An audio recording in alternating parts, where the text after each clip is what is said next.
एक आणि नातू आजोबाला भेटायला गेल्यावरती आजोबा नातवाला रिकाम्या ते कशी पाठवणार. मग भरपूर सारी मिठाई ड्रायफ्रूटने गुलाबजाम दिले होते. गुलाबजाम तर सगळे रात्रीच चटकवले, 2च पीस उरलेले. नवऱ्याला तिथं माझ्या चुना लावला, बॅग घेतली, दोघांना गळ्यात लटकवायला लटकन घेतले. आणि घरातल्या सामानाचा पण खूप सारा त्याला चुना लावला. आणि आज घरी बनलं तर चपाती सुकटीचा बेत. मी माझा लेक खायला बसलो, माझ्या शेजारणीला पण वास गेला. बोले घे, तुला पण वाटी भरून घे.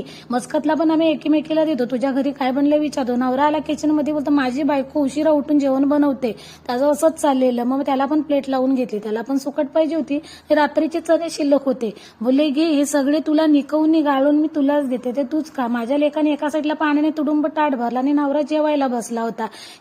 जेवून झाल्यावरती खेळणं जरुरी आहे. मी लबान प्यायला बसले तर लेक बोलतो तू एकटी का पिते, ते पण बरोबर आहे. त्याचा पिऊन झाला, नवरा बोलतो तुम्ही दोघं जण का पिता, मला पण पाहिजे. बोले ते पण बरोबर आहे. लेकान माझ्या लबान टाकला ज्यूसच्या भांड्यात मस्त प्यायला बसला. इंग्लिश पिक्चर लागला होता. खाऊन आम्ही घट्ट झालो आणि